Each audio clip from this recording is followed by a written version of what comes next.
దేవుని పరిశుద్ధ నామమునకు మహిమ కలుగును గాక. మన ప్రభువును మన రక్షకుడగు యేసుక్రీస్తు నామంలో అందరికీ శుభాభివందనాలు. హెవెన్లీ లైఫ్ మినిస్ట్రీస్ తరపున తెలియజేస్తున్నామండి. ఉదయకాలము పాట పాడుకుంటూ దేవుని నామాన్ని గణపరుద్దాం. హల్లెలూయా. Thank you Jesus.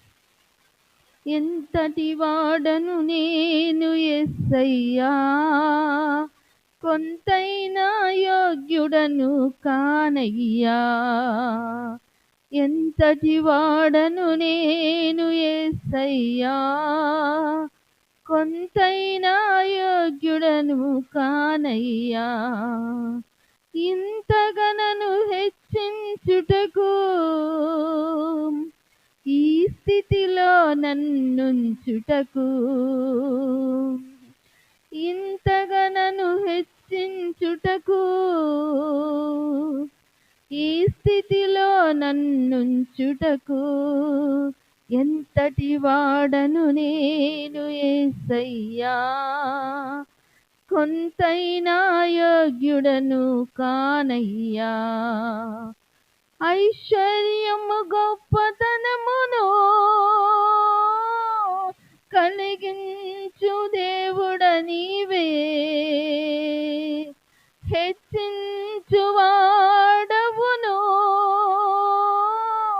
బలమిచ్చు వాడవు నీవే.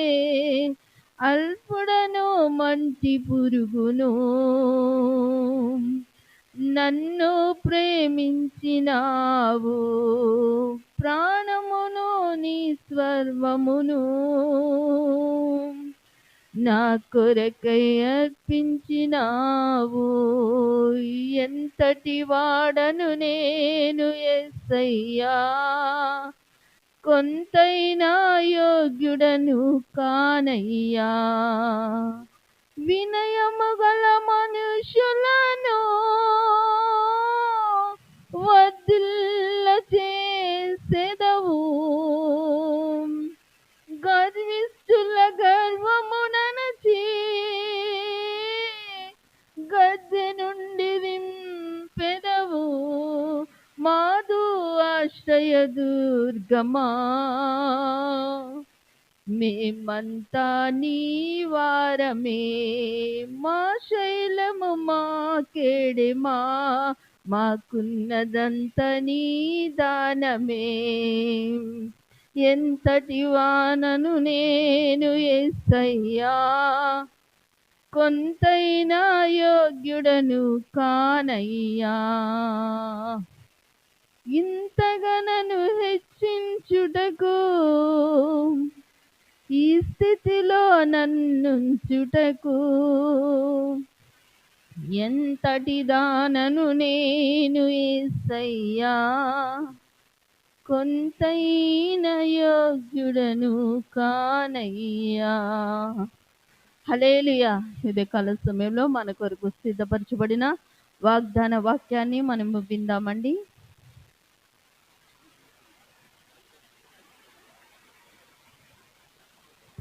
హల్లెలూయా. దేవుని నామము మహిమపరచబడును గాక. హెవెన్లీ లైట్ మినిస్ట్రీస్ తరపున ఈ ఉదయ కాలము మీ అందరికీ శుభములు తెలియజేస్తూ ఉన్నాను.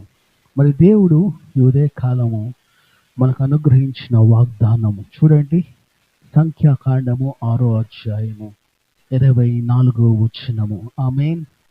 యెహోవా నిన్ను ఆశీర్వదించి నిన్ను కాపాడును గాక. ఆమేన్. ఇక్కడ ఒక చక్కని వాగ్దానము దేవుడు మనకు అనుగ్రహించి ఉన్నాడు. యెహోవా నిన్ను ఆశీర్వదించి నిన్ను కాపాడును గాక. క్రైస్తవును కావచ్చు, లేక అన్యజనులు కావచ్చు, దేవుడు మొదటిగా ఏం చేస్తాడంటే ఆశీర్వదిస్తాడు. హల్లెలూయా. మనం బైబిల్ గ్రంథాన్ని ఒకసారి గమనించామనుకోండి, దావీదును ఒకసారి మనము ఉదాహరణగా తీసుకున్నాము. ఈ ఉదయకాలం దావీదును దేవుడు గొర్రెలు కాసుకుంటున్న సమయంలో, అంటే గొర్రెలను మేపుతున్న సమయంలో సమూయేలు ద్వారా దేవుడు అతన్ని అభిషేకించి అతన్ని ఆశీర్వదించాడంట. ఆమేన్. హల్లెలూయా. అంటే దేవుడు ఆ దావీదును ఏం చేస్తున్నాడంటే ముందుగా ఆశీర్వదించాడు. అటు తర్వాత సౌలు ఎప్పుడైతే దావీదు మీద ఈర్ష్య కలిగిందో, ద్వేషం కలిగిందో, ఎప్పుడైతే దావీదును చంపాలనుకున్నాడో దేవుడు అప్పుడు దావీదును కాపాడినట్టు మనము చూస్తూ ఉన్నాం. హల్లెలూయా. అంటే దేవుడు మొదటిగా మనందరినీ ఆశీర్వదించబోతున్నాడు. మన ఆశీర్వదించిన తర్వాత దేవుడు మనల్ని కాపాడబోతూ ఉన్నాడు. హల్లెలూయా. ఆశీర్వాదం పొందుకున్న తర్వాత మనం కాపాడబడతాం. హల్లెలూయా. ఉదాహరణకు దావీదుని దేవుడు ఆశీర్వదించాడు. ఆశీర్వాదం అతని జీవితంలో నెరవేర్చబడటానికి దేవుడు కాపాడాడు. హల్లెలూయా. నేను నిన్ను ఆశీర్వదిస్తాను అన్నాడు. నేను నిన్ను రాజుగా నిన్ను అభిషేకిస్తాను అన్నాడు. ఇజ్రాయేలు రాజుగా నీవు ఇజ్రాయేలును ఏలబోతున్నావు, అధికారిగా నేను నిలబెట్టబోతున్నాను అన్నాడు. ఆ మాటను దేవుడు నెరవేర్చిన తర్వాత, ఆ మాట దేవుడు చెప్పిన తర్వాత దావీదు జీవితంలో దాన్ని దేవుడు ఏం చేశాడు? నెరవేర్చటానికి దావీదును దేవుడు కాపాడి ఉన్నాడు. ఆమేన్. ఇది మొదటి ఉదాహరణ. మరి రెండో ఉదాహరణ ఎవరు? యేసేపు. హల్లెలూయా. యేసేపుకు యవ్వన వయస్సులో దేవుడు అతనితో కళ ద్వారా మాట్లాడుతున్నాడు. అంటే కళ ద్వారా ఆశీర్వదించాడు. నేను నిన్ను హెచ్చించబోతున్నాను, నీ సహోదరులందరి ఎదుట నీ సహోదరులందరికంటే ఎక్కువగా నిన్ను ఆశీర్వదించబోతున్నాను అని దేవుడు కళ ద్వారా మాట్లాడతాడు. మరి దేవుడు కళ ద్వారా మాట్లాడాడు కదా, ఆశీర్వదిస్తున్నట్టు, హెచ్చిస్తున్నట్టు, అతను ఉన్నత స్థాయిలో నిలబెడుతున్నట్టు. కానీ తర్వాత పరిస్థితులు ఏమైపోయినాయి? ఎంతో భయంకరంగా, ఎంతో దారుణంగా మార్చబడ్డాయి. కానీ దేవుడు ఏం చేశాడు? యేసేపుని కాపాడి ఉన్నాడు. ఆమేన్. హల్లెలూయా. ఏం చేశాడంట? కాపాడాడంట. వారు అన్నలు అతను చంపేయాలనుకున్నారు, కానీ దేవుడు ఏం చేశాడు? కాపాడాడు. హల్లెలూయా. అన్నలు అతన్ని అమ్మివేశారు, అయినా దేవుడు అతన్ని కాపాడాడు. అక్కడ చెరసాల్లో వేయబడ్డాడు, దేవుడు కాపాడాడు. అక్కడ అతను ఏం చేయబడ్డాడు? ప్రధానమంత్రిగా చేయబడ్డాడు. దావీదు విషయంలో కూడా అంతే. సౌలు చంపాలనుకున్నాడు, కానీ దేవుడు సౌలు ద్వారా దావీదుకి ఎటువంటి హాని జరిగించకుండా దావీదుని ఇజ్రాయేలు రాజుగా చేసి ఉన్నాడు. ఆమేన్. యెహోవా మనల్ని ఆశీర్వదించి మనల్ని కాపాడునుగాక ఈ ఉదయ కాలము. ఆమేన్. ఈ మాట మనం చదవాలి. ఒకసారి కీర్తన 128:5 చదువుతున్నాను. సియోనులో నుండి యెహోవా నిన్ను ఆశీర్వదించునుగాక. నీ జీవిత కాలమంతయు యెరూషలేమునకు క్షేమము కలుగుట నీవు చూచెదవు. ఆమేన్. హల్లెలూయా.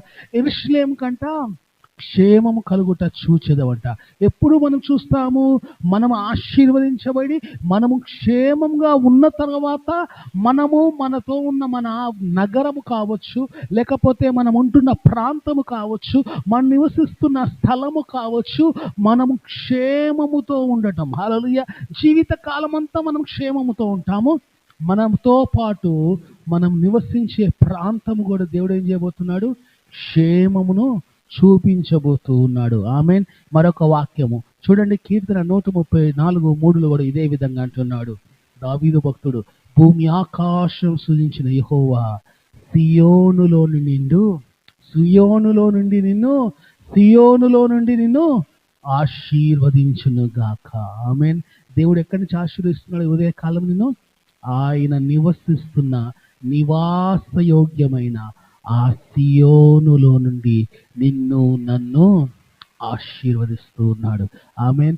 దేవుడు మనల్ని ఆశీర్వదించటమే కాదండి, దేవుడు మనల్ని కాపాడబోతున్నాడు. ఆమేన్. యెహోవా అమంటారు మన కాపరి అయి ఉన్నాడు. యెహోవా నా కాపరి అంటే ఏం చేస్తాడు? దేవుడు కాపాడే దేవుడు. ఆయన మనల్ని కాచే దేవుడు. ఆయన మనకు క్షేమం ఇచ్చే దేవుడు. ఆయన మనకు భద్రత ఇచ్చే దేవుడు. ఇదే కాలము దేవుడు నిన్ను నన్ను ఆశీర్వదించి మనందరికీ క్షేమము కలగ చేయునుగాక. ఆమేన్. 91 కీర్తన మొత్తం అదే ఉంటుంది. 120 కీర్తన మొత్తము అదే మాటలు రాయబడుతూ ఉన్నాయి. కాబట్టి దేవుడు ప్రతి వాగ్దానము, వాక్యంలో రాయబడిన ప్రతి లేఖనము మనందరి జీవితాల్లో దేవుడు జరిగించునుగాక. ఆమేన్. ప్రార్థన చేసుకుందాం. పరిశుద్ధుడా, పరిశుద్ధుడా, పరిశుద్ధుడా. ప్రతి ఒక్కరూ ప్రార్థన చేయాలి.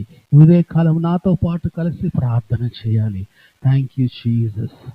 పరిశుద్ధుడా, మా ప్రియ పరలోకపు తండ్రి, ఇదే కాలము ప్రభువా నువ్వు మాట్లాడిన వాక్యమును బట్టి వందనాలు. యెహోవా నిన్ను ఆశీర్వదించి నిన్ను కాపాడునుగాక అని ఇజ్రాయేలు ప్రజలు దీవించిన ప్రకారము ఈ ఉదయ కాలము మమ్మల్ని దీవిస్తూ ఉన్నాం. మమ్మల్ని ఆశీర్వదిస్తున్నావు, మమ్మల్ని కాపాడుతున్నావు, మమ్మల్ని భద్రపరుస్తున్నావు, మాకును క్షేమము దయచేస్తున్నావు, మాకును కావాల్సిన ప్రభా ఆ తండ్రి నీకు వందనాలు తండ్రి. జీవిత కాలమంతా ప్రభా మేము క్షేమము చూచులాగున మాకు ఆశీర్వాదాన్ని కలిగిస్తూ ఉన్నాం తండ్రి. విన్న వాక్యము ప్రభా తండ్రి నీకు వందనాలు. ఇంకా ఆశీర్వాదమును పొందుకోలేని వారు, ఇంకా నిజమైన ఆశీర్వాదము అనుభవించని వారు వారి జీవితాల్లో ఆశీర్వాదం అనుభవించుదురుగాక.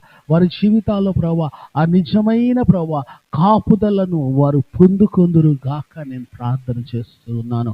అవును ప్రభా, ఎవరైతే తండ్రి నీకు ఇంకా ప్రభా తండ్రి లోక సంబంధమైన ప్రభా ఆశీర్వాదాల కొరకు ఎదురు చూస్తూ ఉంటే, లోక సంబంధమైన ఆశీర్వాదాల కొరకు కాకుండా పరలోక సంబంధమైన ప్రతి ఆశీర్వాదము వారి జీవితాల్లో వారు పొందుకోవటానికి వారి పట్ల నీ కనికరమును నీ వాత్సల్యతను కనపరచమని అడుగుతూ ఉన్నాం తండ్రి. అవును ప్రభా నీకు వందనాలు. ఈ ఉదయ కాలము ప్రభా నీవు తండ్రి నీకు వందనాలు ప్రభా మమ్మల్ని అందరినీ పరలోక సంబంధమైన ఆశీర్వాదంతో దీవించమని అడుగుతూ ఉన్నాం తండ్రి. వింటున్న వాక్యము ప్రతి వారి జీవితాల్లో గొప్ప కార్యాలు జరుగును గాక. ఎవరైతే ప్రభా నీకు వందనాలు తండ్రి వారి జీవితాల్లో ప్రభా తండ్రి ప్రభా నష్టాల్లో, వారి జీవితాల్లో ప్రభా ఓటమితో, వారి జీవితాల్లో ప్రభా తండ్రి ఇంకా ప్రభా కృంగుదలతో తండ్రి వారి జీవితాలు ఇంకా ప్రభా తండ్రి ఓడిపోతున్న స్థితిలో ఉన్న వారిని మీరు ఆశీర్వదించండి ప్రభా. నీకు వందనాలు తండ్రి. దావీదును విడిచిపెట్టని వాడవు తండ్రి, యేసేపును విడిచిపెట్టలేదు ప్రభా తండ్రి. నువ్వు ఆశీర్వదించి వారిని ప్రభా ఆశీర్వాదాన్ని అనుభవించే వారిగా నువ్వు చేసి ఉన్నావు. అలాగనే మా జీవితాల్లో కూడా విడిచిపెట్టే దేవుడవు కాదు. నువ్వు మాకు వాగ్దానం ఇచ్చి ఉన్నావు, నువ్వు మాకు మాట ఇచ్చి ఉన్నావు ప్రభా. ఆ మాటను మేము జరిగేంత వరకు మా జీవితాల్లో మమ్మల్ని విడిచిపెట్టే దేవుడవు కాదు, మమ్మల్ని ప్రభా వదిలిపెట్టే దేవుడవు కాదు. అది సంపూర్తి అయ్యేంత వరకు మా తోడే ఉండే దేవుడు అని మేము నమ్ముతూ స్తుతిస్తూ యేసు నామములో అడుగుచున్నాం మా ప్రియ తండ్రి, ఆమేన్. అందరికీ praise the Lord. Pastor Solomon Raj YouTube channel ప్రతి ఒక్కరు సబ్స్క్రైబ్ చేయండి, లైక్ చేయండి, షేర్ చేయండి. దేవుడు మనందరినీ దీవించును గాక.